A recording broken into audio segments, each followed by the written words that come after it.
حضرت عمر کے خلافت کا زمانہ یہ وہ عمر ہے، عمر ابن عبدالعزیز، کہ جب گلی میں گزرتا تھا تو اس کی خوشبوؤں کے حلے گھروں میں بیٹھے ہوئے لوگوں کو پتہ چلتا تھا کہ عمر گلی سے گزر رہا ہے۔ ایسا حسن و جمال تھا کہ چہرے پہ آنکھ نہیں ٹکتی تھی، اور ایسی نخرے والی چال تھی کہ جو دیکھتا تھا دنگ ہوتا تھا، اور لمبا عبا ہوتی تھی جو زمین پہ گھسٹتی ہوئی جاتی تھی۔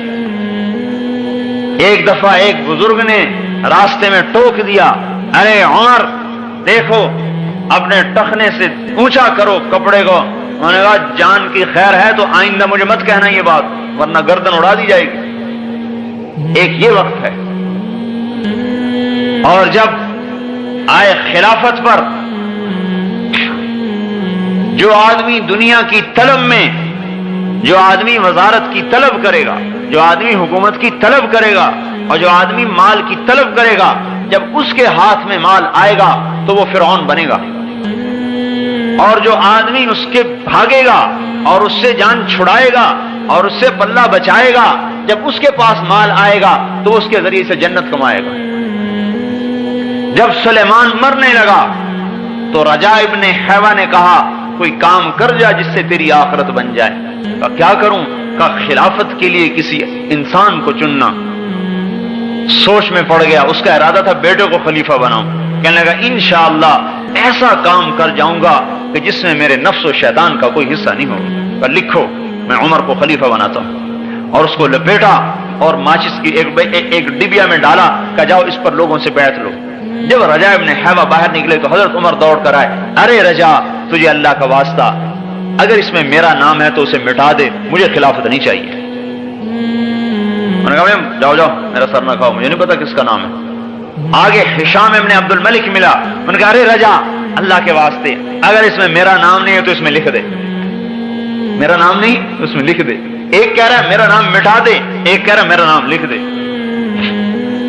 جب اس ڈبیا پر بیعت لی اور کھولا اس کو، کہا آؤ بھائی بیعت کرو، اے عمر اٹھو تمہیں خلیفہ بنایا جاتا ہے۔ تو عمر کھڑے نہیں ہو سکے، دو آدمیوں نے سہارا دے کر اٹھایا اور لڑکھڑاتے ہوئے ممبر پر آئے، کہا مجھے خلافت نہیں چاہیے، تم اپنے فیصلے سے کسی اور کو بنا دو۔ کہا نہیں امیر المومنین نے کہہ دیا ہے۔ ہشام کی چیخ نکلی، ہائے ایک شامی نے تلوار نکالی، آئندہ تو نے بات کی تیری گردن اڑا دوں گا، تو امیر کے حکم کے سامنے آواز نکالتا ہے۔ جب خلافت پر آئے جو کہ اب میں اس سے آخرت کو کما کے دکھاؤں گا، ساری دنیا کے انسانوں کو پتہ چل جائے کہ بادشاہت میں بھی آخرت کمائی جا سکتی ہے۔ پھر وہ وقت آیا، بیٹا عید کا دن، عید سے ایک دو دن پہلے کی بات، بیٹے آئے تو رو رہے بچے، چھوٹے چھوٹے بچے رو رہے۔ کہنے لگے بچے کیوں رو رہے ہیں؟ میں نے کہا یہ یوں کہہ رہے ہیں کہ ہمارے سارے دوستوں نے نئے نئے کپڑے بنوائے ہیں عید کے لیے، وہ ہمارا باپ تو امیر المومنین ہے، ہمارے کپڑے پھٹے ہوئے ہیں، ہمیں بھی تو کپڑے لے کر دو۔ حضرت عمر نے فرمایا میرے پاس تو پیسے نہیں، میں کہاں سے لے کر دوں؟ وظیفہ لیتے تھے بیت المال سے جو ایک عام مسلمان کا تھا، وہ روٹی میں پانی مشکل سے اسے پورا ہوتا تھا۔ تو بیوی نے کہا اب کیا کریں؟ پھر بچوں کو کیسے سمجھائیں؟ خود تو صبر کر سکتے ہیں، بچے پر آدمی ایمان کو بیچتا ہے، اور جو اولاد پر ایمان کو بیچتا ہے پھر اللہ اس کی اولاد کو بالغ کر کے باپ کے خلاف کھڑا کر دے۔ ہاں پھر وہ باپ کی گستاخ بنتی ہے، باپ سے کہتی تو نے میرے لیے کیا ہے، کیا کمایا تو نے ہمارے لیے؟ ہاں چونکہ اس کی جڑوں میں حرام کو ڈالا گیا تھا، اس لیے اب یہ کبھی ماں باپ کی فرما بردار بن کے نہیں چلے گی، یہ ماں کو بھی جوتے مارے گا اور باپ کو بھی جوتے مارے گا۔ حضرت عمر نے کہا میں کہاں سے دوں، میرے پاس تو پیسے نہیں ہیں۔ کہا تو کیا کریں، ان کو کیسے سمجھائیں؟ کہا میں کیسے سمجھاؤں؟ بیوی نے کہا ایک مجھے ترکیب سمجھ میں آئی کہ آپ اپنا وظیفہ پیشگی لے لیجئے، جو مہینے کا وظیفہ ملتا ہے آپ پیشگی لے لیں، ہمارا بچوں کی کپڑے بن جائیں گے، ہم صبر کر لیں گے۔ کہنے لگے یہ ٹھیک، اپنا خادم نہیں غلام ہے، غلام زر خرید مزاحم اسے بلایا، خزانچی تھا، کہا میاں مزاحم ہمیں اس مہینے کا وظیفہ پیشگی دے دو۔ او مزاحم فرمانے لگے امیر المومنین ایک بات عرض کروں، کیا آپ مجھے ضمانت دیتے ہیں کہ آپ 1 مہینہ زندہ رہیں گے جو آپ مسلمانوں کا مال لینا چاہتے ہیں؟ اگر آپ 1 مہینے کی ضمانت دے سکتے ہیں کہ میں مہینہ زندہ رہوں گا تو آپ بیت المال میں سے میرے سے لے لیں، اور اگر آپ ضمانت نہیں دے سکتے تو آپ کی گردن پکڑی جائے گی قیامت کے دن۔ حضرت عمر کی چیخ نکلی، نہیں نہیں نہیں نہیں، کم من مقبل یوما لا یکملہ وکم من مستقبل للغد لا یدرکہ۔ حضور فرما رہے ہیں، حضور صلی اللہ علیہ وسلم فرما رہے ہیں، کم من مقبل یوما لا یکملہ، کتنے ہی ہیں دن کو دیکھنے والے جو سورج کا غروب ہونا نہیں دیکھ پاتے اور قبروں میں چلے جاتے ہیں، وَكَم مِّن مُّسْتَقْبِلٍ لِغَدٍ لَا يُدْرِكُهُ، اور کتنے ہی ہیں جو کل کا انتظار کر رہے ہیں اور کل کا سورج نہیں دیکھ پاتے اور قبروں میں چلے جاتے ہیں۔ گھر میں آئے بیٹیاں منہ پہ کپڑا رکھ کے بات کریں، حضرت عمر کہنے لگے بیٹی کیا بات ہے، منہ پہ کپڑا کیوں رکھتی ہو؟ خادمہ نے کہا امیر المومنین آپ کی بچیوں نے آج کچے پیاز سے روٹی کھائی ہے اس لیے ان کے منہ سے بدبو آ رہی۔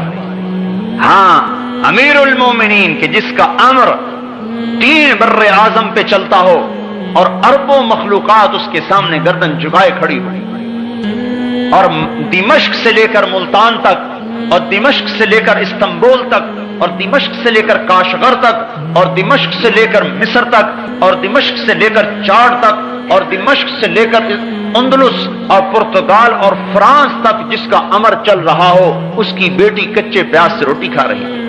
وہاں ہمارے تو چھاوڑی والے کی روٹی کچے پیاز کی بیٹی کچے پیاز سے روٹی نہیں کھاتی، اور اتنے بڑے با اقتدار انسان کی بیٹی یا کچے پیاز سے روٹی کھاتی ہے۔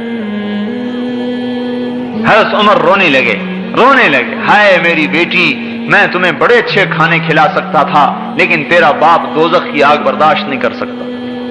میرے سامنے 2 راستے تھے، تمہیں حلال حرام کٹھا کر کے کھلاتا، خود دوزخ میں جاتا، میں اسے برداشت نہیں کر سکتا۔ موت کا وقت آیا، مسلمہ نے کہا امیر المومنین کا لباس تو تبدیل کر دو، میلا ہو گیا۔ اپنی بہن سے کہا سالہ۔ حضرت فاطمہ نے کہا، بیوی تھی، کہا اے بھائی اللہ کی قسم امیر المومنین کے پاس ایک ہی جوڑا ہے، تبدیل کہاں سے کروں، ایک ہی جوڑا ہے۔ مسلمہ نے کہا امیر المومنین آپ کے بچے فقر و فاقے کی حالت میں آپ انہیں چھوڑ کے جا رہے ہیں، بھوکا چھوڑ کے جا رہے ہیں، میرے سے 1 لاکھ روپیہ لے لیجئے، اپنے بچوں کو دے دیجئے، میرے بھانجے ہیں۔ فرمایا دیتے ہو؟ کہاں؟ کہا چلو وہ 1 لاکھ وہاں واپس کر دو جہاں تم نے ظلم اور رشوت سے حاصل کیا ہے، وہاں واپس کر دو، میرے بچوں کو حرام نہیں چاہیے۔ پھر بیٹوں کو بلایا، میرے بیٹوں میرے سامنے 2 راستے تھے، میں تمہارے لیے مال جمع کرتا اور جیسا کیسا جمع کرتا خود جہنم میں جاتا، اور تمہیں دوسرا راستہ یہ تھا میں تمہیں توکل سکھاتا اور خود جنت میں جاتا۔ میرے بیٹوں میں جہنم تو سہ نہیں سکتا تھا، میں نے تمہیں اللہ سے مانگنا سکھا دیا ہے، جب ضرورت پڑے اس سے مانگ لینا، تمہارا کفیل ہوگا۔ وہ کہتا ہے وَهُوَ يَتَوَلَّى الصَّالِحِينَ، میں ہوں نیک آدمیوں کا والی۔ جب موت آئی اور جنازہ اٹھا اور قبرستان کو چلا اور قبر پر رکھا گیا تو آسمان سے ایک ہوا چلی اور کاغذ کا پرچہ گرا، کاغذ کو اٹھایا گیا، اس کے اوپر لکھا ہوا تھا بسم اللہ الرحمن الرحیم براءۃ من اللہ لعمر بن عبد العزیز من النار، بسم اللہ الرحمن الرحیم، اور یہ اللہ تعالی کی طرف سے عمر کے لیے آگ سے نجات کا پروانہ ہے۔ ہم نے عمر کو دوزخ سے نجات دے دی، ساری دنیا کو بتا دیا کہ سن لو ہم نے عمر کو دوزخ سے نجات دے دی، اور اس پروانے سمیت حضرت عمر کو قبر میں ڈالا گیا۔